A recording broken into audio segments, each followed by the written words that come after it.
J'ai l'impression qu'il y a des gens, ils cauchemardent les couples mixtes. Il n'y a pas besoin de se réveiller et dire Paul Pogba c'est notre ennemi. Et dire Omar Sy c'est notre ennemi. Moi, c'est pas mes ennemis, honnêtement. Celui qui critique la femme noire, on va le... Mais maintenant, celui qui est en couple mixte et qui respecte les femmes noires, la femme qu'il a mise au monde, pourquoi je vais en faire un combat? Pourquoi je me réveille le matin, gaspiller de l'électricité comme tu dis si bien, et dire aux gens, mettez-vous avec des femmes noires? Aujourd'hui, tu as des Renois. Ils vont te dire, la femme noire n'est pas mon style. Pour rester poli, juste, c'est pas mon style. On s'arrête là. Son style, qui est propre à lui, c'est le bas de l'échelle de son style. Tu vois ou pas? Ça veut dire que tu peux lui ramener une Peppa Pig en surpoids qui a rien pour elle physiquement. Ça veut dire le mec il est tellement aliéné quand il a vu la meuf. Tu vois, parce qu'une meuf, quand on la voit, au premier abord, c'est pas pour son esprit. Faut pas mentir, c'est le physique. Ça veut dire le mec qui regarde la meuf physiquement, qui est explosé au sol, il te dit ouais en fait ouais c'est pas mal. Et yo les gars, c'est votre gars Diata, le poète et l'esthète qui aime manier le verbe pour faire avancer. Aujourd'hui, on est ensemble avec mon gars pour Allez garçons. Donc du coup, je sais pas c'est la combienième, je le mettrai. En tout cas, ça fait toujours plaisir de revenir dans ce qui a fait qu'on a été entre guillemets connus. Donc voilà, on va parler de 3 sujets aujourd'hui, 3 sujets très importants. Mais avant ça, je vais demander à mon gars comment il va. Moi je vais bien et en fait là je viens de me poser la question après tous les podcasts qu'on vient de faire. C'est en fait, non c'est une affirmation. Tu te mets bien dans ton introduction quand même. Oh, mais d'ailleurs, je parle de poète et tout, les gens ils savent même pas, ils disent pourquoi il dit poète. Vous inquiétez pas, il y a des choses qui vont arriver, qui vont vous prouver que je suis réellement un poète. Parce que c'est vrai que je parle, mais bon voilà, j'écris beaucoup, mais bon, les projets ça prend du temps, l'important c'est qu'on parle de sujets d'actualité. Et c'est vrai que je me mets en avant, mais parce qu'il faut se mettre en avant. Quand on vise l'excellence, il faut se mettre en avant. J'ai pas de souci avec ça, c'est juste ce que je viens de remarquer, c'est tout. Et j'aime le beau, tu vois, l'esthète, le poète et l'esthète, parce que j'aime tout ce qui est beau, et j'aime les femmes avec leur couronne au naturel, j'aime les hommes aussi avec leur couronne au naturel, comme toi par exemple. Merci. Et voilà, c'est important. Écoutez, on va pas trop parler, on va pas trop épiloguer, on va rentrer dans le vif du sujet. De quel sujet tu veux qu'on parle? Les 3 sujets tu les connais, mais lequel tu veux qu'on parle, enfin, de quel sujet tu veux qu'on parle maintenant, de suite? Le premier, ça serait du coup sur Karine Le Marchand. Ok. Parce que j'ai appris aujourd'hui du coup qu'elle s'appelait pas Karine Le Marchand.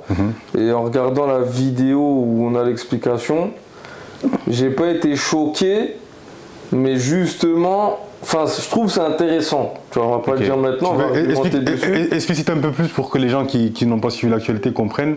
En gros, du coup, elle a changé de nom, c'est ça? Karine Le Marchand, qu'on connaît tous comme Karine Le Marchand, en fait, ne s'appelle pas Karine Le Marchand. Elle a expliqué pourquoi on la connaissait sous ce nom-là. Elle a donné son vrai nom, et en donnant un petit peu des raisons. Et du coup, ça, je pense qu'on peut en parler. Vas-y, carré. Hein. On peut en parler parce que c'est intéressant. Ouais, il faut en parler. Donc, même, je pense que c'est important d'en parler. Donc du coup, comme elle a expliqué, après ça doit un bon nombre d'années quand même. Voilà, elle doit tourner son émission. Il y a le chef de production qui voit son nom et qui dit non, c'est pas possible quoi. Ton nom, ça sera pas possible. Trop complexe. C'est trop complexe. C'est un nom qui d'origine burundaise. Voilà, parce qu'elle est burundaise exactement. Donc bref, ça sera pas possible. Du coup, là, on lui demande de trouver un nom qui sonnerait bien dans les instants qui arrivent, tu vois. Et elle est mariée ou en couple avec quelqu'un qui a un nom de famille qui est Le Marchand. Donc, elle utilise ça. Elle va l'utiliser pendant des années. Et elle a une façon de l'expliquer. En fait, on dirait qu'il n'y a rien qui la dérange. Tu vois, parce que pour moi là on te prive de ton identité, tu vois, c'est une privation d'identité. C'est vrai. C'est non, ton nom de famille, écoute, ça nous intéresse pas, voilà, t'es bien jolie et tout, mais voilà, tu t'adaptes et basta. Et c'est ce qui s'est passé sans gêne en fait. Voilà, avant moi, après sur ce point-là, moi je suis d'accord, c'est grave. D'ailleurs, il y avait eu aussi un homme maghrébin qui avait dû changer son nom et son prénom pour passer en gros, pour être pris dans son entreprise et pour avoir la carrière qu'il a eue. Karine Le Marchand, voilà, c'est quelqu'un qui est extrêmement connu. Lorsqu'elle explique, c'est vrai que, parce que j'ai regardé la vidéo avec toi, il n'y a pas ce sentiment de révolte. Après, Karine Le Marchand, c'est quelqu'un qui, comme le dit Kémy Séba, c'est une personne qui veut monter dans la plantation. Donc elle, je pense qu'elle n'a aucun intérêt à à se, comment te dire, à se révolter face à ça. Mais c'est vrai que moi, de mon point de vue, après, je suis pas Karine Le Marchand, je suis pas un elle, je peux pas dire que, parce que plein de fois, elle a quand même revendiqué ses origines burundaises. Enfin, je pense pas qu'elle en ait honte, mais c'est vrai que malheureusement, elle est régie, on est dans un monde occidental, c'est les Occidentaux qui régissent les lois, c'est eux qui sont les chefs des médias, c'est eux qui font tout, et clairement, Karine Le Marchand, ça passe mieux que Karine et son nom, parce que j'ai pas envie de l'écorcher, qui est de consonance burundaise. Donc moi je pense qu'aujourd'hui, et aussi il faut recontextualiser la chose, c'était vraiment dans les années 2000 quoi. Ça veut dire que c'était pas aujourd'hui, où aujourd'hui on voit des gens qui revendiquent des choses clairement. Il faut pas oublier que dans les années 2000, Omar Sy, Jamel Debbouze et tous les autres là, mais ils jouaient le bon rôle du bon négro et du bon rebeu, tu vois. Donc je pense que voilà, c'était dans l'air du temps entre guillemets. Mais c'est vrai qu'aujourd'hui, à l'aune de 2024, ça fait bizarre de se dire qu'une personne, on lui a retiré son identité. C'est comme les personnes à qui on dit qu'ils n'ont pas de couple professionnel, tu vois. Le parallèle, c'est ça, c'est qu'il y a des personnes aujourd'hui, on leur dit t'es comme ci, t'es comme ça, t'as pas le droit d'être comme ça, t'as pas le droit d'être comme ci. Donc concrètement, comme lorsque les esclaves, on leur a pris, ils vont dire oh Alilou t'abuses, mais comme lorsque aux esclaves on leur retiré leur coiffe, qui était un marqueur d'identité fort. Qu'est-ce qu'il y a de plus fort que le nom de famille, surtout quand il est de consonance africaine. Et on peut même faire un petit débat, un petit ricochet sur les prénoms. Je pense qu'aujourd'hui, c'est important de garder nos prénoms. Tu vois. Et je sais pas ce que tu en penses toi, mais moi, par exemple, moi je suis d'obédience musulmane, tu vois. Mais j'ai pas peur de dire que j'aimerais que mes enfants à venir, ils aient des prénoms vraiment africains. Je sais pas, toi, c'est quoi ton avis? Déjà, avant de parler des prénoms, pour revenir à Karine Le Marchand, comme tu l'as dit, il n'y avait pas cet esprit rebelle. Les gens veulent être acceptés. C'est ça. Moi, je pense que là, on va arriver en 2025. L'esprit n'est plus le même. Bien évidemment, il y aura toujours des gens qui vont se plier à certains dictats qui sont complètement absurdes, de l'oligarchie occidentale. Donc il y a des gens qui vont toujours se plier, mais je pense qu'aujourd'hui c'est quand même un peu plus rebelle. Moi, bien sûr. Je ne suis pas concerné par ce genre de sujet avec mon nom de famille, mon prénom, dû à mes origines, parce que bon, nous on nous a enlevé notre identité il y a bien longtemps, tu vois. Mais je sais que demain, si j'aurais eu le nom de famille de ma mère, qui est un nom de famille sénégalais, si je dois tourner ou être pris dans une entreprise, soit tu me prends avec mon identité, soit tu me dis écoute ça nous intéresse pas, moi aussi ça m'intéressera pas et je fais ma vie de mon côté, tu vois. Mais je pense qu'aujourd'hui l'Africain, même l'Antillais, l'Afro, etc., les Afro-descendants, etc., ils doivent déjà arrêter de se plier à des choses qui sont complètement absurdes, tu vois. Ne pas avoir une coupe professionnelle, je suis désolé, j'arrive pas avec des cheveux en pagaille, sale, avec la poussière, etc. Non, j'ai une coupe de cheveux. J'ai une coupe de cheveux qui est propre à moi, propre à mon identité. Et esthétiquement, c'est une des meilleures coupes que je peux afficher. Bien sûr. Il faut le dire. Donc, voilà, aujourd'hui, il y a beaucoup plus de solutions, beaucoup plus d'ouverture, déjà pour être auto-entrepreneur ou se démerder par nous-mêmes. Tu vois ou pas? Sachant qu'on n'est plus dans la France des années 60. Après mon frérot, il faut quand même qu'on soit conscient. Aujourd'hui, nous, quand on parle de nos réalités, on parle des réalités des gens de la diaspora. Il faut quand même, tous les Noirs ne sont pas prêts à devenir des entrepreneurs. Tous les Noirs ne sont pas prêts à devenir. Sur ça, on est d'accord. Non, mais ce que je veux dire, c'est qu'il y a beaucoup de salariés parmi nous, tu vois. Mais sur ça, donc c'est vrai qu'ils ont des contraintes. Ce que je veux te dire, c'est qu'aujourd'hui, tu peux plus te débrouiller qu'avant. Oui, bien sûr. Non, mais moi, je pense que là où je suis d'accord avec toi, c'est qu'il faut qu'on revendique haut et fort notre culture. Par exemple, avant de faire les locks, moi j'avais un afro. Plein de fois, il y a des blancs, entre guillemets, des occidentaux qui se sont foutus de ma coupe lorsque je travaillais encore à l'hôpital. Et je leur ai expliqué, et je leur ai tellement bien expliqué qu'ils ont fermé leur bouche, tu vois. Ça veut dire que c'est cette connaissance de son histoire, cette connaissance de l'histoire de son cheveu qui va nous permettre demain de prôner haut et fort nos coupes, notre particularité qui ne s'inscrit pas forcément dans un séparatisme. C'est pas parce que tu revendiques tes origines africaines que tu ne te sens pas français, tu vois. Mais c'est juste que voilà, ce qui fait ton tout, c'est d'être français pour certains, mais aussi africain. Et Et en tout cas, moi personnellement, je le prendrai haut et fort. Mais voilà, j'estime que mon africanité est très importante. Et c'est vrai que, voilà, donc moi j'enjoins en tout cas les petits frères et les petites sœurs à se concentrer sur eux, à connaître leur histoire et à arrêter de vouloir toujours se faire accepter, que ce soit par leur obédience religieuse ou par leur culture française, tu vois. Je pense que c'est important de le dire ça. Déjà, ce qu'il faut que les gens comprennent, c'est que dans tous les cas, tu ne seras pas accepté à 100%. Là, on t'accepte parce que tu t'es plié aux règles qu'on t'a données, c'est tout. Tu vois, bien sûr, ouais, c'est juste pour ça, il faut que les gens le comprennent. Maintenant, au niveau des prénoms, bon, on a déjà discuté de ça. Moi, je suis entièrement d'accord. Tu vois, il y a les grands-parents qui sont venus en France, pour beaucoup, ils se sont dit bon, pour s'intégrer, on va donner des prénoms occidentaux. Ça n'a rien changé. Tu vois, ça n'a rien changé. Les noms de famille, ça sera toujours une barrière pour certains. L'apparence sera toujours une barrière pour certains. Donc, quitte à ce qu'il y ait des barrières, autant qu'on aille jusqu'au bout de l'idée, tu vois. Donc, au niveau des prénoms, voilà, si tu veux donner un prénom africain, tu le donnes. Tu vas pas dire ah non, je le donne pas parce que. Après, si tu fais le choix personnel de pas le donner, bah après ça c'est. Et après libre à chacun. Problème, tu vois. Libre à chacun. Mais pour moi, le prénom comme la langue, d'ailleurs, on en avait parlé dans la librairie africaine. Tu sais, c'est un marqueur fort d'identité quand même.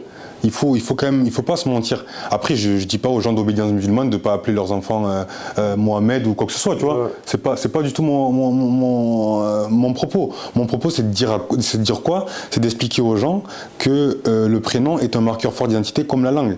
Moi, j'ai pas de problème avec les gens qui apprennent l'arabe parce que ça fait partie de la religion, il n'y a pas de souci.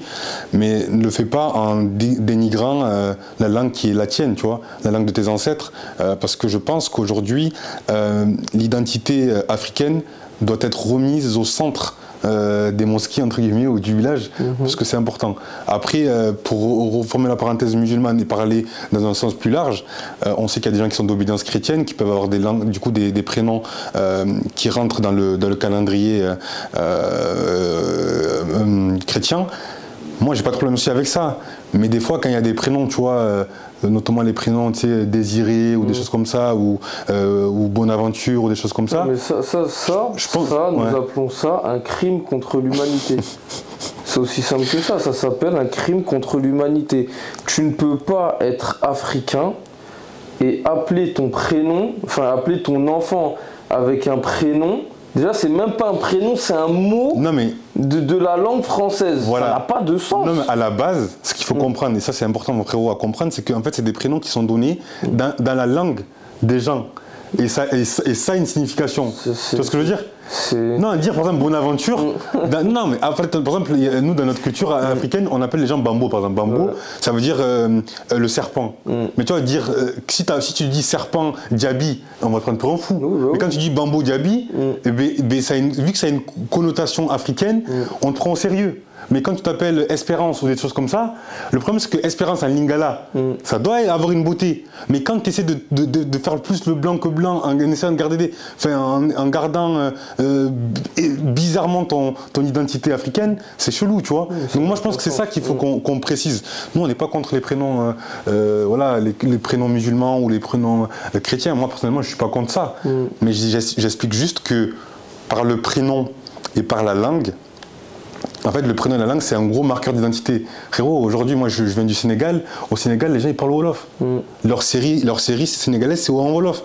Et en faisant ça, ils marquent leur identité aux yeux de tous. Et je peux t'assurer que les séries sénégalaises, elles sont beaucoup regardées. Ouais, je sais. Parce qu'elles sont traduites. Et en fait, la langue, c'est une histoire. La langue, c'est un tout. Et je pense que c'est important que les gens ils remettent nos langues, qu'on remette nos langues africaines à l'ordre du jour. Et bien évidemment, il y a des langues qui seront amenées à disparaître parce que la mondialisation le veut.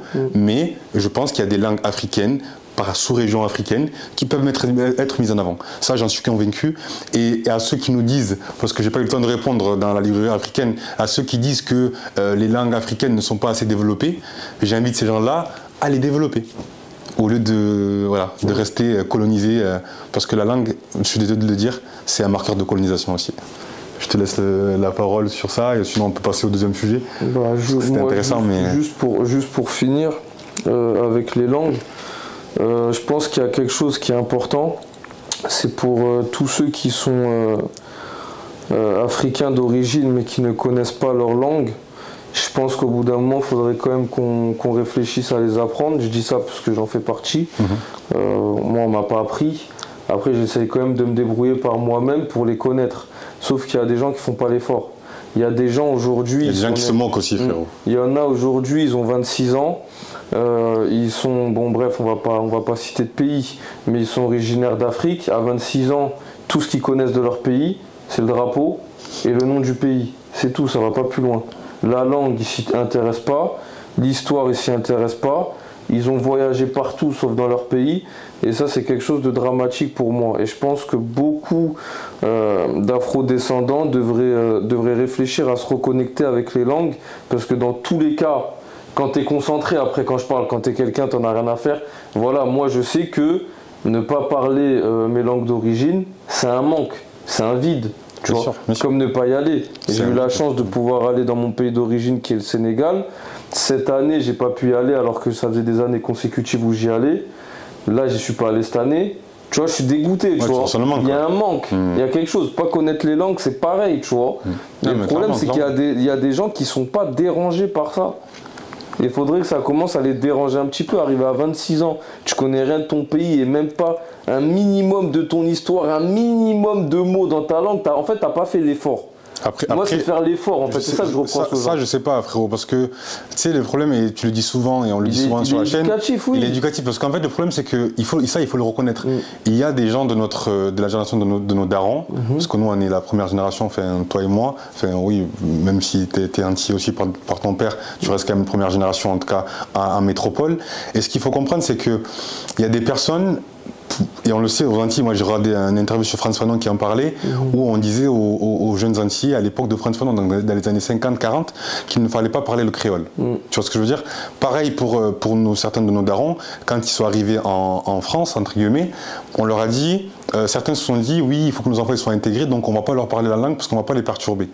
Mais ça, c'est la plus grande erreur qu'ils ont fait. Non, mais sur ça, on est d'accord. Et ça veut dire que si les parents, ils ne créent pas l'amour, tu vois, ils parlent à mal, parce qu'il y en a aussi, ils ont une mauvaise expérience de l'Afrique, parce que l'Afrique a ses problèmes, tu vois. L'Afrique a ses difficultés, l'Afrique a ses problèmes, et donc du coup, ils ont un mauvais vécu de l'Afrique, et du coup, ils sont dans le déni de l'Afrique. On le voit dans des couples mixtes, où il y a certains hommes noirs ou certaines femmes noires qui vomissent l'Afrique. Donc du coup, ces enfants-là qui naissent dans ce métissage, qu'il soit ethnique ou culturel, mais malheureusement, ils ne s'intéressent pas aux langues, tu vois. Regarde, Alilou, le truc, c'est que la génération, comme tu dis, qui déteste un petit peu l'Afrique ou qui fuit l'Afrique, c'est une génération qui sort de colonisation. Les pays, ils sont sans dessous de... Bref, tu m'as compris. Mais le truc, c'est que eux, oui. Mais toi, tu grandis ailleurs. Tu vois, t'observes. Tu sais comment ça se passe. Tu peux pas ne pas ressentir ce manque ou combler ce manque avec d'autres origines. Il y en a qui prennent notre parti, frérot. Tu vois ou pas? C'est pas possible. Il y en a qui vont ailleurs. Il y en a qui prennent voilà, comme on le dit souvent, c'est un truc qui est cher à notre chaîne malgré moi, mais bon, on en parle souvent. Il y en a qui prennent la voie du métissage ou qui acceptent, vu qu'ils ont grandi en France, mais de reconnaître la grandeur de l'Occident, qui est à reconnaître sur certains points, bien sûr, même si les bourreaux de certains sont les héros des autres. Je vais refermer la parenthèse. Salut à toi, Charles de Gaulle. Mais ce que je veux dire par là, c'est qu'il y a des gens qui, que tu le veuilles ou non, acceptent, entre guillemets, la puissance ou la surdomination de certains, encore plus quand tu es métissé, entre guillemets, et qui ne s'intéressent du coup pas à leurs origines africaines, ou sinon très peu. Quand tu vois un métis ou même un noir dire oui, votre boisson là qui est rouge, là, le bissap, c'est ça. Non mais à un moment donné, si les parents ils n'ont pas fait le job, frérot, tu peux rien faire. Tu peux rien faire. Donc pour moi, là, alors oui, ils ont une part de responsabilité en tant qu'adulte à arriver à un moment donné, mais pour moi, la responsabilité première revient aux parents, revient à l'incompétence et à la non-vision, c'est-à-dire à la vision non long-termiste des parents. Le noir, en général, on est dans le plaisir immédiat. On n'est pas dans le plaisir différé. Moi, donc voilà, moi, je suis d'accord. Le Nord, on le connaît. Moi, je suis d'accord. Je veux la voiture maintenant.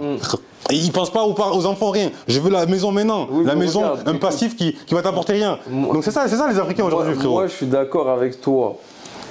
Il y en a certains, leurs parents, ils sont foirés. Ça, c'est sûr.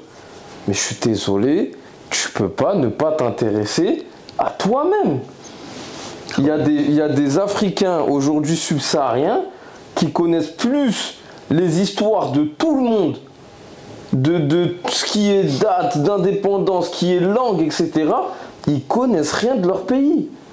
Donc même si les parents se sont loupés, de toi-même, tu sais, il faut aller chercher un minimum. Moi, quand j'étais petit... Non, mais écoute, moi, quand j'étais petit... Quand je te parle que le noir, il est atteint psychiatriquement, oui, vous ne non, pouvez pas mais comprendre. Ça, je suis d'accord. La psychiatrie, ça, je suis d'accord. On en revient. Moi, je suis le premier à le dire et à le confirmer. Mais moi, je suis désolé. Quand j'ai 13-14 ans, même si on m'a jamais parlé de mes pays, que la langue, je connais rien, à 13-14 ans, où il n'y a même pas une grosse maturité à ce niveau-là, je suis déjà en train d'essayer de chercher, je regarde, tu vois ce que je veux dire? Je regarde. Dieu t'a sauvé, frère. Ouais. Dieu, l'être, ou vous l'appelez comme vous voulez, il t'a sauvé. Moi, je pense que je me suis sauvé. La plupart des gens n'ont pas, tu vois, cette blessure narcissique ou ces questionnements sur l'histoire de l'Afrique. Moi, je vais te faire une confidence. Moi, c'est en 5e que j'ai, même avant peut-être, mais en 5e, je me suis posé beaucoup de questions, tu vois. C'est souvent. En 5e, non, parce que c'est lorsqu'on parle de l'histoire de la colonisation. Et lorsque j'ai vu que le chapitre de la colonisation, c'était 2 pages, alors que tout le reste, je suis allé voir ma prof. Je lui ai dit, mais excusez-moi, madame, comment se fait-il qu'il y a un petit chapitre, un petit paragraphe sur Sékou Touré pour dire que ça a été le leader qui a dit non à Charles de Gaulle sur l'Afrique francophone et qui a amené aux pseudo-indépendances, parce que après les indépendances, il y a eu ce qu'on appelle le néocolonialisme. Elle m'a dit, j'ai dit, comment vous voulez que je me sente français lorsqu'on me retire mon histoire? Elle m'a dit, Alilou, c'est très pertinent ce que tu me poses comme question, mais c'est pas moi qui fais les programmes. Il faut que tu t'en réfères au programmateur. Donc j'ai dit, c'est là que j'ai compris que si moi je ne cherchais pas par moi-même, personne, en tout cas la France, ne me la donnera pas. Mais la France, d'un côté aussi, on en parlait avec un frère que je salue, Travel, la France n'a aucun intérêt aussi à raconter cette histoire-là, parce que sinon, elle va créer des dissensions entre ses citoyens, entre guillemets, tu vois. Donc voilà, moi je pense que ça part de nous. Aujourd'hui, grâce à Dieu, parce que moi je suis croyant, il y a des choses qui se mettent en place, il y a des choses qui se font, qui n'étaient pas faites. Donc les petits frères, aujourd'hui, ils ont des plateformes sérieuses où ils peuvent se référer. On va continuer, nous aussi, sur Alton, à parler de l'histoire, à parler de Chaka Zulu, à parler des empires africains, à parler de tout ce qui s'est passé dans l'Afrique et dans sa diaspora, à travers les États-Unis et autres. Et j'espère que demain, on aura des jeunes aux dents longues qui vont tout arracher. Parce que les potentialités de l'Afrique sont hors normes et ne laisseront pas l'Afrique aux autres. J'espère. J'ai envie de faire une petite mise à jour concernant le Black Love. Mise à jour concernant le Black Love. On a fait un podcast il y a un an, là, voilà, c'est à peu près il y a un an, hein, je pense, jour pour jour. En tout cas, dans ces eaux-là, on avait fait un podcast qui avait fait beaucoup parler sur le Black Love, qui nous a fait connaître, qui t'a fait beaucoup connaître d'ailleurs, parce que moi j'avais un avis qui était divergent au Black Love. Un an plus tard, j'ai évolué sur la chose. Ça, je tiens à le dire. C'est-à-dire qu'il y a des choses que je ne voyais pas à une époque parce que je n'avais pas trop... Tu sais, des fois, on est un peu déconnecté. Tu vis en province, tu es un peu déconnecté. Là, par la grâce de Dieu, entre guillemets, on a eu une communauté qui s'est agrandie. On a fait pas mal de lives. On a pu entendre les mots de beaucoup de femmes noires. On a pu aussi entendre certains hommes noirs en parler. Et j'ai pris conscience de certaines choses, tu vois. Moi, j'en avais même parlé dans le Black Love, mais là, je veux l'accentuer. Je pense qu'aujourd'hui, il faut reconnaître quelque chose, c'est que les femmes noires, en fait, elles ont trop été mises de côté dans le circuit de la désirabilité, dans le circuit de la séduction, et elles sont souvent les dernières roues du carrosse, tu vois. Et je pense que de ça, il y a eu un profond ressentiment qui s'est créé de ces femmes qui ont vécu aussi les moqueries de nos grands frères, de nos pères aussi peut-être, ou même des gens de notre génération, même si je suis un peu plus âgé que toi. Et du coup, malheureusement, on se rend compte que c'est vrai, c'est une vraie problématique, tu vois. C'est une vraie problématique et je pense que c'est un sujet avec qui on devrait même parler avec des femmes pour comprendre la chose.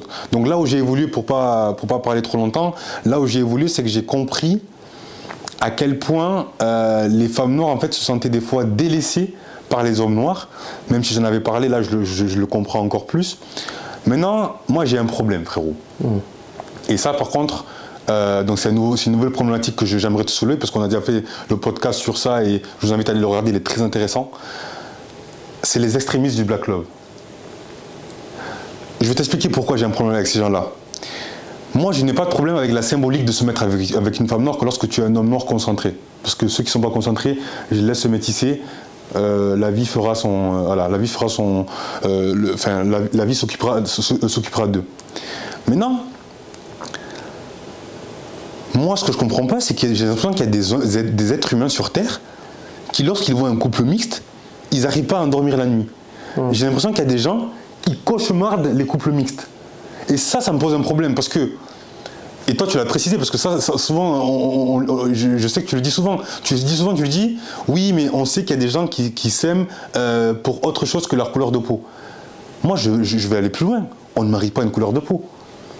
Aujourd'hui, entre un Westaf que je suis et une Centraf, une Bantou, je suis désolé, il y a beaucoup de choses qui nous différencient. Certes, on est lié par la couleur de peau, mais il y a beaucoup de choses qui nous différencient. Et je ne suis pas là à dire que, je suis pas là à faire la division. Moi, je suis un panafricain, tu vois ce que je veux dire. Mais il faut reconnaître que culturellement, tu vois, ou même entre moi et un Afro-Antillais, ou entre moi et un East-Africain, entre moi et un Sud-Africain, il y a beaucoup de choses qui peuvent nous différencier. Aujourd'hui, il faut que les gens ils reconnaissent quelque chose. Moi, j'ai pas envie d'être plus racialiste que la raciste, tu vois ce que je veux dire. Et même le grand frère Kémy, honnêtement, dans ses discours, là, je l'ai revu, là, je regarde ses émissions, il est beaucoup plus nuancé qu'il ne l'était à une époque. Moi, mon combat, c'est pas de combattre le blanc. Mon combat, c'est combattre pour les miens et pour l'élévation des miens et pour la conscientisation des miens. Mon combat, c'est pas de dire les gens qui sont en couple mixte, c'est mes ennemis. Ce n'est pas mes ennemis. Et sur ça, j'insiste et je persiste et signe. Je ne suis pas en inadéquation totale avec les gens qui sont en couple mixte. Dire qu'il faut qu'on mette en avant les couples noirs, mais il faut que nous soyons des exemples pour la jeunesse. Si toi, tu es avec une femme noire et que ça se passe bien, tu vas donner le bon exemple à tes petits frères, aux petits frères qui vont nous regarder. Il n'y a pas besoin de se réveiller et dire Paul Pogba, c'est notre ennemi. Et dire Omar Sy, c'est notre ennemi. Moi, ce n'est pas mes ennemis, honnêtement. Celui qui critique la femme noire, on va le Celui qui dévalue nos femmes noires, on va le Mais maintenant, celui qui est en couple mixte et qui respecte les femmes noires, la femme qu'il a mise au monde, pourquoi je vais en faire un combat? Pourquoi je me réveille le matin, gaspiller de l'électricité comme tu dis si bien, et dire aux gens, mettez-vous avec des femmes noires?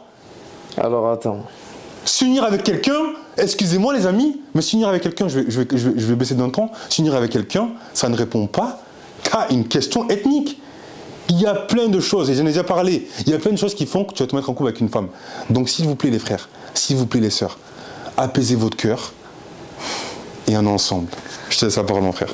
Moi déjà, sur ce que tu as introduit, donc sur les femmes noires qui ont été délaissées, comme je te l'avais dit, hein, ça c'est les grands frères des années 80, la première génération qui est née en France ou qui a grandi en France avec absolument aucune dignité. Donc bon, on va pas revenir là-dessus. Je pense que j'en ai déjà assez parlé de ces gens-là. Maintenant, c'est sûr que le sentiment de certaines femmes, bon, c'est compliqué. Il y a des blessures qui n'ont pas été guéries. Donc il y en a, ils ont une certaine haine, je pense, qui est profonde envers les hommes de leur communauté.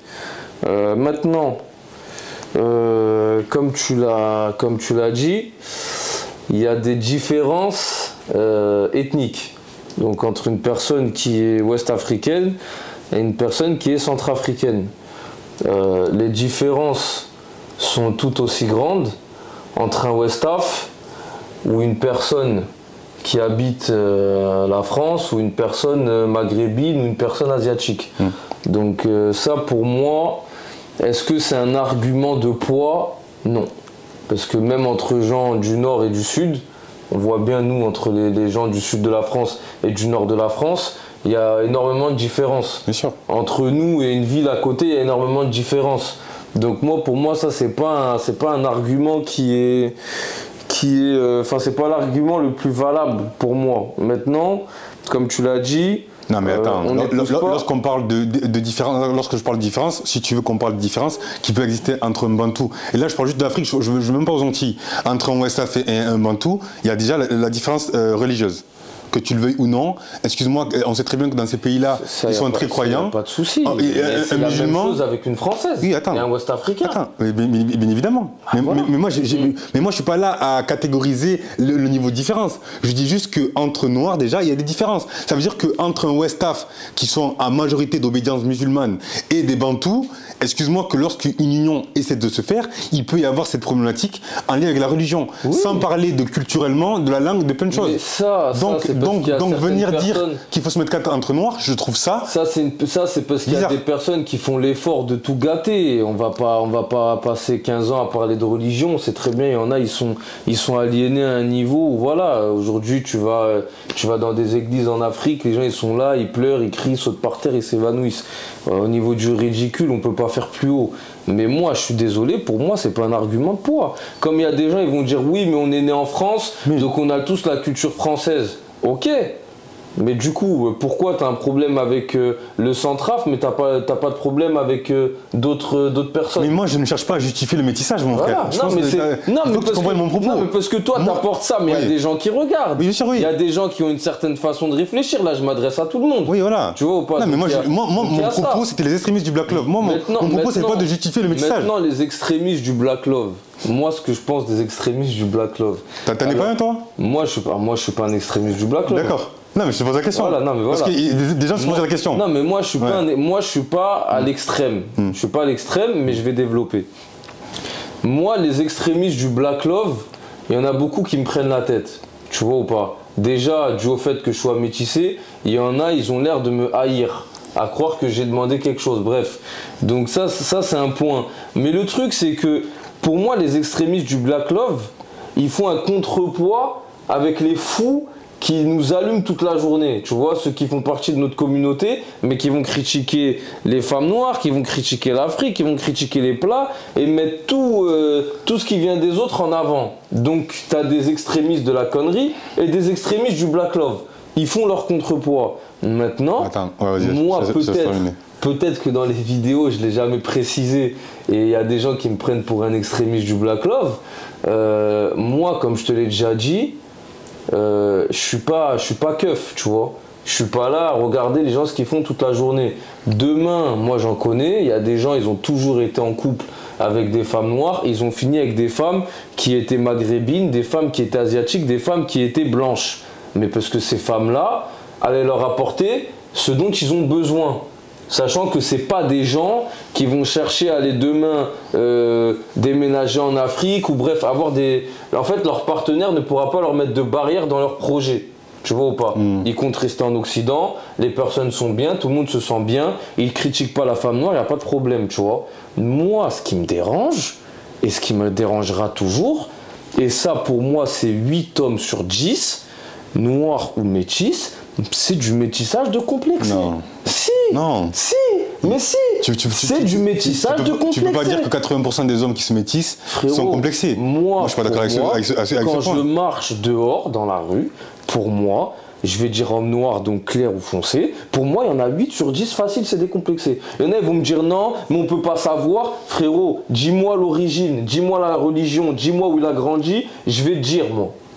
Dis-moi tout ça, je vais te dire, laisse-moi 30 minutes avec lui, je vais voir quand il va parler, quand il va sortir ses mots, je sais pas quoi, t'inquiète pas, je vais te le dire. Bon. Ça pour moi, c'est pas compliqué. Moi, c'est ça qui me dérange. Non mais là, on est d'accord. Moi, c'est ça qui me dérange. Moi, je suis d'accord avec les complexés, mais non, je suis pas d'accord avec le pourcentage. Mais bon, on peut en épiloguer pendant 10 ans. Non, mais le pourcentage, il sera peut-être jamais sûr. On trouve pas d'accord. C'est mon pourcentage à moi. C'est ton point de vue. Voilà. Et je le respecte, et en vrai, on va pas épiloguer là-dessus parce qu'on va jamais, on en a déjà parlé 10 000 fois en off et en caméra, face caméra, on va jamais trouver de points. Moi, je pense pas qu'il y ait 80% d'hommes noirs qui sont en couple mixte, qui sont complexés. Je pense que le pourcentage, il a abaissé. Maintenant, il en existe beaucoup, et ça, je te le reconnais. Plus de 50%, en tout cas, ça, c'est sûr.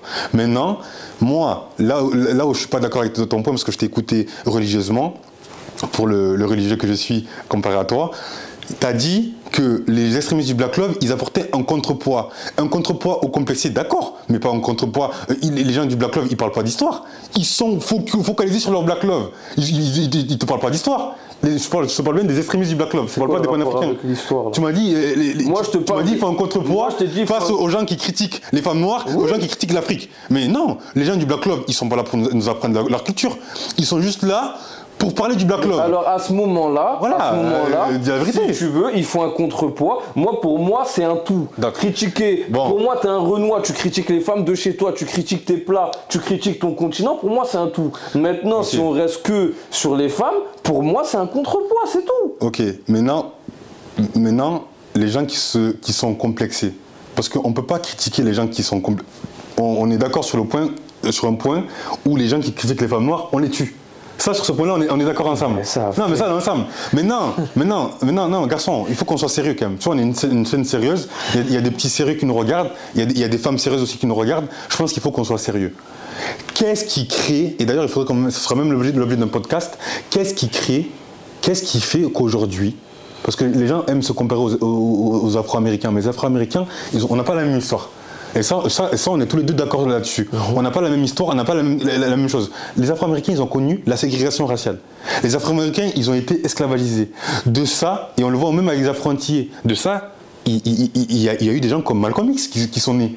Il y a eu des gens comme les Black Muslims qui sont nés.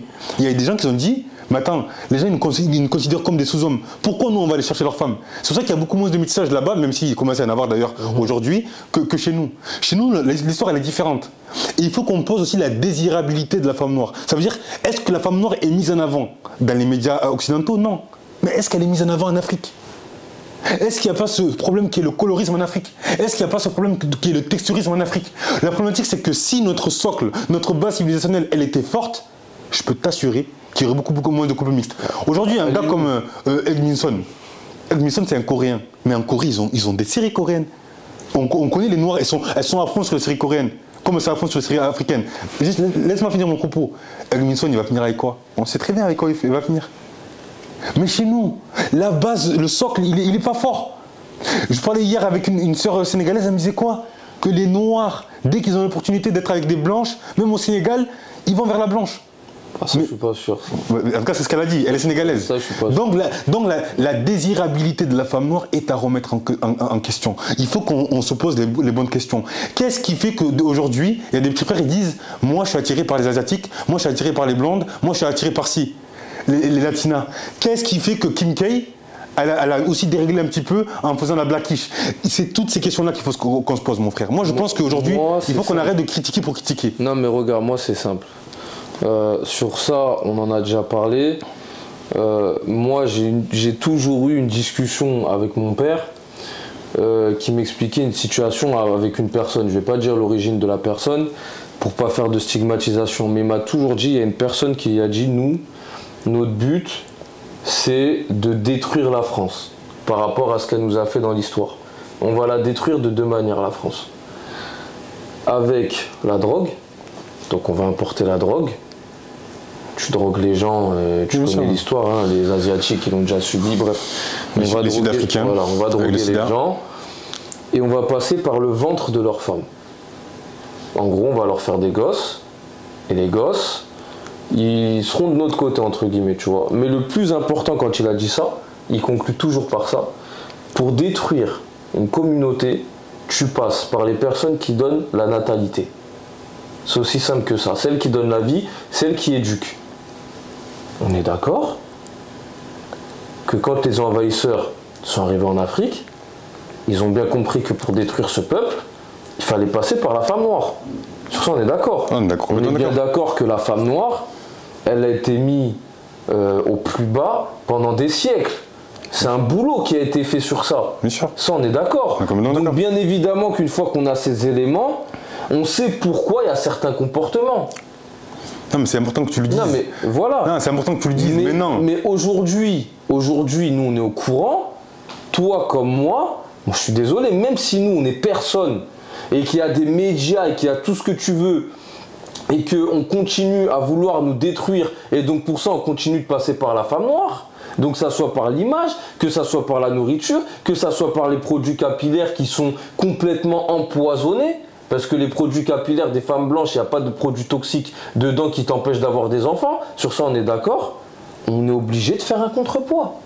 Mais quand tu fais un contrepoids... Le contrepoids, on le fait sur Alton. Oui, mais quand tu fais un contrepoids sur des choses aussi importantes, si tu viens, tu nuances, tu dis oui, tout le temps, mais lui, peut-être que... je suis obligé de nuancer. Il n'y a pas le temps. Moi je suis désolé. Jusqu'à la fin de mes jours, je vais nuancer. Tu as vu, on peut nuancer. Moi, je suis désolé. C'est important la nuance. Moi, tu as vu, quand on parle de la femme noire, dans sa globalité pour moi, on parle de ma mère, on parle de ma grand-mère, on parle de mes cousines, on parle de mes ancêtres. Tu vois ou pas?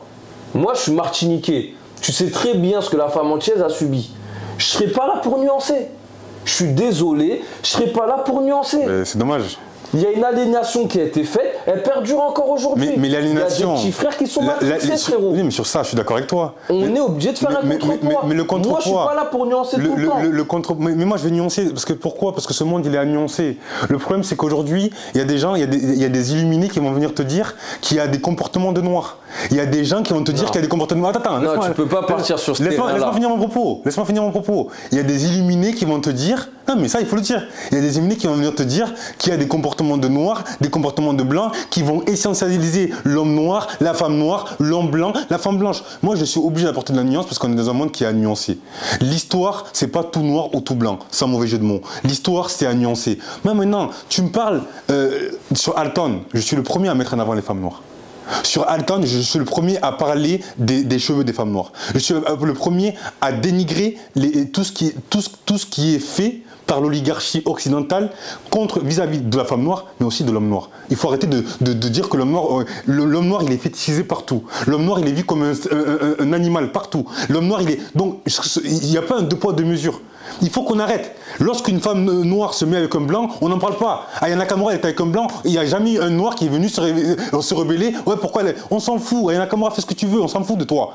En termes de couple. Absatoussi, c'était pareil. Ramayad, c'était pareil. Toutes les femmes noires qui ont été mises en avant à une époque, on s'en fout. Parce que moi, elles se mettent avec qui elles veulent. Mais ça, moi, ça m'intéresse pas. Mon propos. Mais oui, mais ça doit pas intéresser.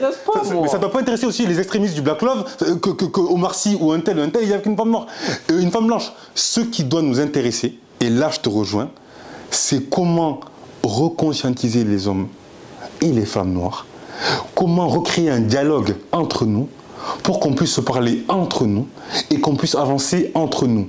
Mais pas dans un séparatisme, même si je prône moi personnellement un séparatisme, mais libre à chacun de ne pas le prôner, pas dans un séparatisme forcené ou dans une certaine forme de racialisation, c'est-à-dire de mettre un peu comme les Kémites, les Égyptiens antiques avaient fait, en catégorisant, ou comme les Blancs l'ont fait récemment, en catégorisant, c'est-à-dire que plus tu étais noir à une époque de l'Égypte antique, plus tu étais un vrai, et plus tu étais blanc, plus tu étais de la merde, entre guillemets, tu vois. Donc, et je vous invite à regarder, il y a des écrits qui en parlent, Cheikh Anta Diop en parle entre autres. Moi, je ne suis pas dans ça.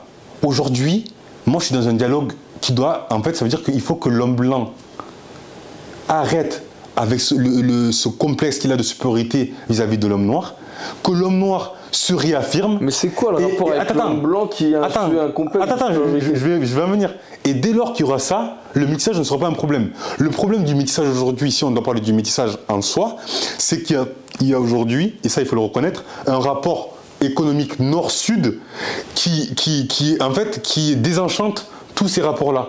Quand tu vois une femme de 20 ans se mettre avec un homme occidental de 40 ou 50 ans, on sait très bien qu'il y a un rapport à l'argent.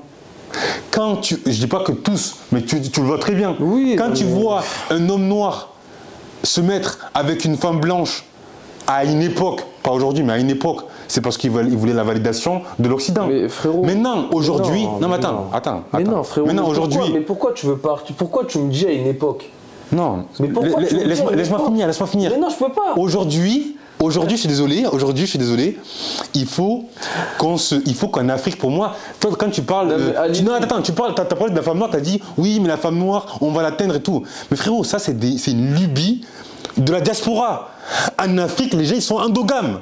Et ça, je le dis, je persiste haut et fort. Regarde, les gens se mettent entre noirs, on est entre nous. Regarde, donc arrêtons. Non, mais s'il te plaît. Arrêtons cette connerie, frère. Non, mais regarde. C'est du bullshit. T'as vu, regarde, en Afrique. Ils sont endogames, les noirs. Non, mais regarde. Non, mais ils sont endogames. Non, mais laisse-moi. Non, mais ils sont endogames, oui ou non? Ils sont endogames, oui ou non? Je vais te répondre. Non, mais arrêtez. Laisse-moi te répondre. En Afrique, il y a de l'endogamie. Ok, il n'y a pas de souci. En Afrique, il y a des hommes. Ils vont acheter des perruques cheveux lisses à leurs femmes et des crèmes éclaircissantes. Donc déjà, il y a un problème. Ça, c'est les médias. C'est les médias africains. Il faut que les Africains se remettent en avant. Non, mais écoute, déjà, il y a ça. Il faut qu'on interdise les perruques. Maintenant, tu as vu ton endogamie africaine. Il y a des pays demain. Il y a un pays même. Tu lâches. Il va dire toujours la même chose. Non, mais écoute, il y a un pays en Afrique. Tu lâches 100 000 blanches. 9 mois après, tu as 100 000 métis qui sont nés déjà. Déjà ça c'est important de le dire. Il y en a c'est juste parce qu'il y a des occasions qui manquent. D'accord, donc c'est des occasions manquées qui font que les gens ne sont pas endogames. Non mais regarde, pour certains, je t'invite à regarder ma culture. Les Jacks, moi je peux te dire qu'ils sont endogames. J'ai parlé de vous. Eux ils sont endogames. Moi, c'est très bien de qui je parle. Voilà, maintenant tu me dis à l'époque les gens ils se mettaient avec des femmes blanches pour. Mais gros, aujourd'hui aussi, mais moins. Non mais aujourd'hui t'as des Renois frérot. Aujourd'hui t'as des Renois. Ils vont te dire la femme noire n'est pas mon style. Pour rester poli juste, c'est pas mon style. On s'arrête là. Son style, qui est propre à lui, c'est le bas de l'échelle de son style. Tu vois ou pas? C'est-à-dire que tu peux lui ramener une Peppa Pig en surpoids qui a rien pour elle physiquement. C'est-à-dire le mec, il est tellement aliéné quand il a vu la meuf. Tu vois, parce qu'une meuf, quand on la voit, au premier abord, c'est pas pour son esprit. Faut pas mentir, c'est le physique. C'est-à-dire le mec qui regarde la meuf physiquement, qui est explosée au sol, il te dit... Ouais, en fait, ouais, c'est pas mal. Genre, il se dit, c'est pas mal. Il y a un rapport nord-sud aussi. Il y a bien un problème. Non, mais il y a un problème. Il y en a qui n'ont pas les papiers. Non, je te parle de gens qui ont grandi en Occident. Je te parle de Noirs qui ont grandi en France. Ils vont te dire, les Noirs, c'est pas mon style, il n'y a pas de problème. Mais dans leur style, ils prennent le bas de l'échelle. Ils prennent une femme qui ressemble à rien. Si on enlève le côté de oui, elle peut m'apporter quelque chose et de je sais pas quoi, là, tous les mensonges des gens, frérot, il y a un problème quelque part. Les mecs, c'est des fous. L'homme noir, je suis désolé, l'homme noir en France, n'essentialise pas. L'homme noir certains en France, honors, dis certains. Écoute-moi, dis certains. L'homme noir et métis en France, pour une certaine catégorie de personnes, c'est même des dérégleurs de marché.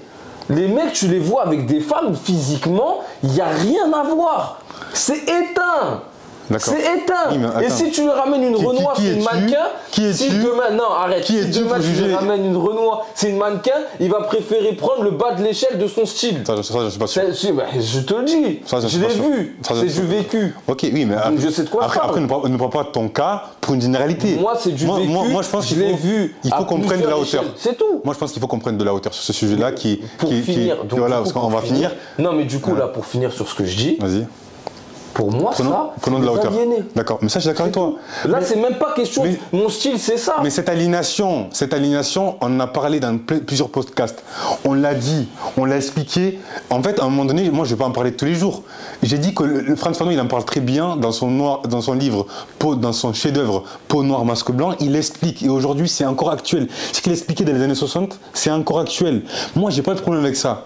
Maintenant, moi, ce que je suis en train de te dire et t'expliquer, c'est qu'il faut qu'on prenne de la hauteur et qu'on arrête d'essentialiser les hommes et les femmes noires. À un moment donné... Mais quand tu dis essentialiser, ça veut dire que pour toi, en fait, il ne faut pas que tu prennes certains comportements de noirs, de certains hommes noirs qui sont complexés, comme tous les noirs. Il faut faire attention, en fait, avec la sémantique. La sémantique, elle est importante. Ça veut dire que lorsque tu parles, lorsque tu t'exprimes, et que tu sais qu'aujourd'hui, on peut, des fois, nos vidéos, elles peuvent être vues par des millions de personnes, parce qu'aujourd'hui, c'est le cas. Il faut faire attention à ce qu'on dit. Moi, j'ai pas de problème avec le fait de dire que beaucoup, donc plus de 50% des hommes noirs qui sont en couple mixte sont complexés de manière consciente ou inconsciente. Parce que la plupart des gens, ils sont inconsciemment complexés. Mais parce que aussi, il y a le fait de grandir en Occident, le fait que la désirabilité de la femme noire ne soit pas mise en avant, que la femme noire ne soit pas mise en avant. Pour moi, c'est une excuse. Pour moi, c'est pas Parce que quand tu grandis dans un environnement à 100% blanc et que tous tes... Il y a des communautés qui grandissent en Afrique, dans des pays où il n'y a que des gens typés africains, et pourtant, ils ne se mélangent pas. Laisse-moi finir. Voilà, laisse-moi finir. Encore une fois, quand je te dis, quand tu grandis dans un environnement où on met en avant, frérot, de quelle communauté tu me parles? Parce que si tu me parles des Libanais, je suis désolé, la désirabilité de la femme libanaise, elle est mise en avant. Donc forcément, ils vont se mettre en avant. Ils ont leur socle, que tu le veuilles ou non, à Beyrouth, au Liban, où ils regardent leur chaîne libanaise, ils regardent leur truc libanais. Si tu me parles des Chinois, c'est pareil. Les Chinois, ils ont un socle, laisse tomber. Ça ne donne même pas, frère. Les Chinois, il y a eu ce qu'on appelle la révolution chinoise, frérot. Ça veut dire que là-bas, il n'y a pas de bégaiement. Si tu me parles si tu parles des Indiens, frérot, c'est pareil. Il y a Bollywood, il y a tout. Si tu parles tu peux me parler de toutes les autres communautés sur Terre. En tout cas, il y a un socle fort. En Afrique, les femmes noires, je finis. En Afrique, je finis. En Afrique, les femmes noires, elles sont perruquées.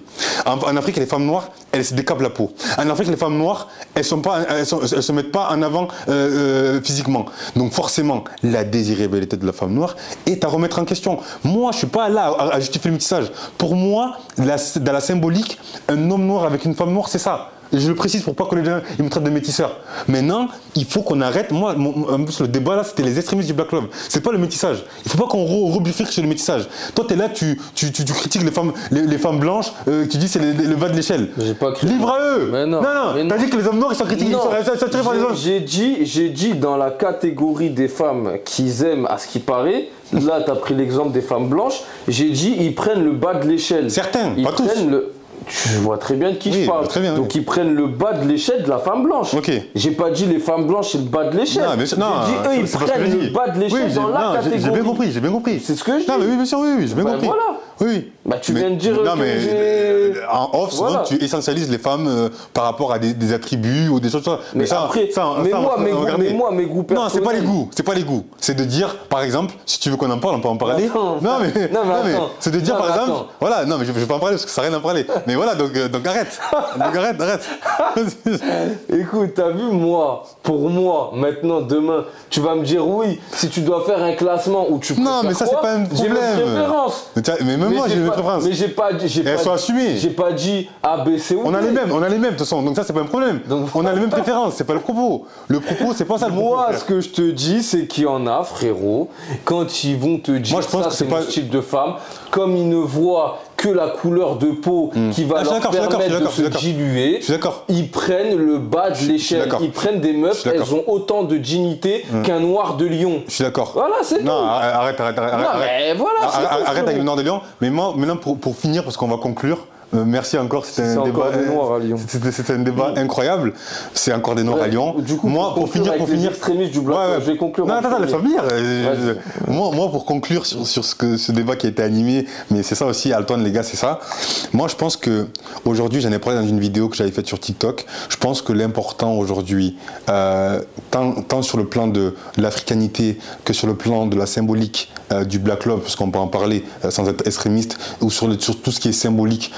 Attrait aux Africains, je pense qu'il faut qu'on soit des exemples pour la jeune génération, plus qu'on soit dans une forme de lobby ou dans une forme de critique des hommes qui ne font pas comme nous. Comme tu as dit, on n'était pas un keuf, on n'est pas la police, on n'est pas là pour fliquer les gens. En termes d'union, bien évidemment que les unions mixtes, quelles qu'elles soient, et encore plus les unions tu vois, entre de personnes de cultures différentes, elle est compliquée. Bien évidemment que le fait d'être noir, sur certains points, nous rallie. On vit des choses similaires en France. On vit des choses même similaires dans le monde. À travers le monde, la communauté afro est opprimée partout dans le monde. Donc, bien évidemment que c'est un marqueur d'identité. Voilà, je tiens à le préciser et à le dire. Maintenant, moi, je n'ai pas le temps de critiquer les hommes et femmes noirs qui se métissent. Moi, l'important pour moi, et je m'arrêterai là, l'important pour moi, c'est de mettre en avant nos cultures, de mettre en avant nos magnifiques femmes noires, de mettre en avant les hommes noirs aussi, de mettre en avant notre histoire, mais pas de parler que de l'histoire de l'esclavage, de la colonisation, mais de parler des grands empires, de parler des grandes institutions qui ont existé, de parler de la charte de Karkamfuga, de la charte du Mandé, de parler de Soundiata Keïta, de parler de Soumaoro Kanté, de parler même pas que des Ouest-Africains, de parler de l'empire du royaume Congo ou de l'hégémonie politique Congo, de parler de tout ça. Et je pense que c'est comme ça que petit à petit, le travail sera fait. Et ce travail doit être fait en priorité dans la terre-mère. Et ensuite, t'inquiète pas que la diaspora suivra. Je te laisse la parole, mon frère. C'était mon mot de la fin. Donc moi, pour les extrémistes du Black Love, donc même s'il y en a beaucoup, je les aime pas, ils m'aiment pas. Comme je t'ai dit, pour moi, ils apportent un contrepoids qui est intéressant à tous ceux qui n'ont pas de dignité. Donc voilà, ça je l'ai dit. Maintenant, ce que je vais demander aux extrémistes du Black Love, c'est au lieu de fliquer tout le monde, tu vois, s'ils veulent fliquer des gens, au moins qu'ils fliquent des gens où voilà, ils ont critiqué, on sait que voilà, ça encore, s'ils ont que ça à faire, qu'ils fassent. Maintenant, pour moi, ce qui est important avec les extrémistes du Black Love, c'est comme tu l'as dit, il y a des mises en avant qui doivent être faites. Comme moi je le fais, et comme je continuerai de le faire sans nuance, mettre la femme noire en avant et au-dessus de tout. Elle doit récupérer sa place, et tant qu'elle n'aura pas récupéré sa place, je continuerai à en parler tous les jours dans chaque vidéo. Donc voilà, c'est la seule chose que je vais leur demander. Non, la dernière chose que je vais leur demander, c'est arrêter de venir emmerder les personnes qui sont métissées. On vous a rien demandé, on n'a rien demandé à la vie, on est né comme on est né, on fait ce qu'on a à faire. Voilà. C'est aussi simple que ça. J'ai pas plus à dire. Non, après, mettre en avant la femme noire, on est d'accord. Écoutez, les amis, c'est la fin de les garçons. Voilà, ça a été animé, mais je pense que ça a été important. On est deux personnes, deux entités différentes. On a nos avis, on discute, mais toujours dans la joie, dans la bonne humeur et dans le respect.